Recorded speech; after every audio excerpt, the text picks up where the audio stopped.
Her beauty never faded, until the night her secret was found. In the old days, when kings still listened to the wind, and queens spoke with the ancestors, there stood a golden kingdom ruled by Queen Mother Asedra, a woman whose beauty was said to be blessed by the gods themselves. But even beauty grows heavy with time.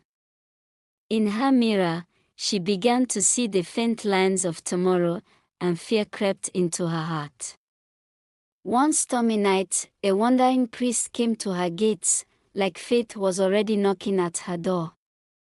He offered her a charm carved from ebony and bound with gold, a gift, he said, that would keep her young as long as she whispered to it before sunrise. That night, she hid the charm beneath her bed, and spoke the forbidden words. Then added, "Take from them, and leave me whole." By dawn, the lines were gone. Her youth had returned, but something unseen had been taken. As her beauty deepened, her daughters began to fade. Their backs bent, their eyes dimmed, while the Queen Mother's face stayed young and bright, yet every mirror she looked into whispered the same thing.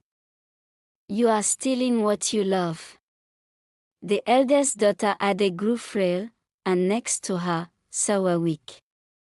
While the youngest daughter, Pokwe, grew ill, yet the queen told herself it was the will of the gods. Her beauty was enchanting.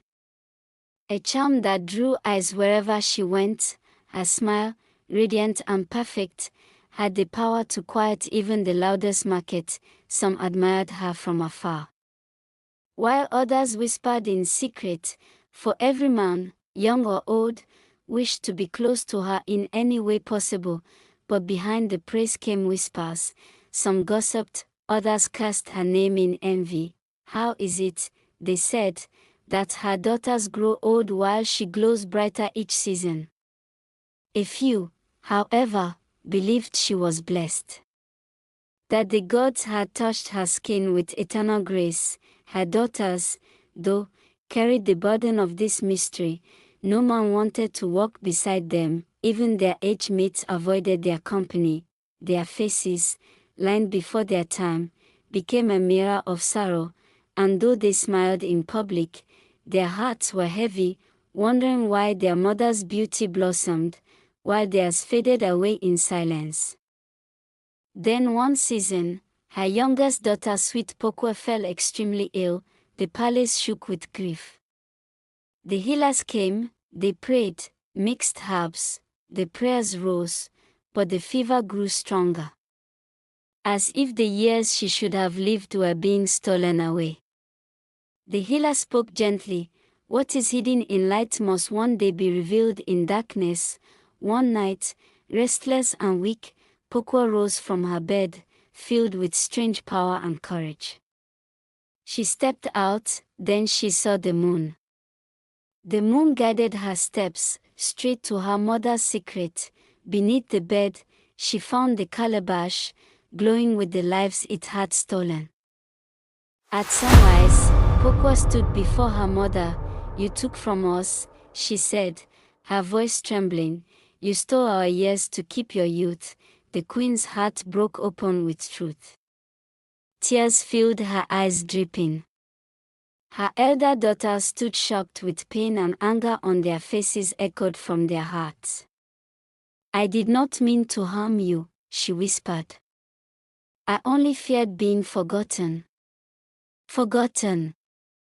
Such selfishness.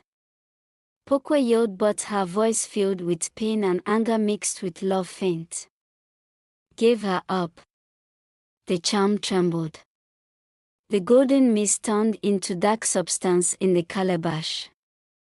The spell broken, and all the years she borrowed came rushing home as though they were packed, waiting to be released into thin air. Like a blown balloon. Her smooth skin wrinkled, her hair turned silver.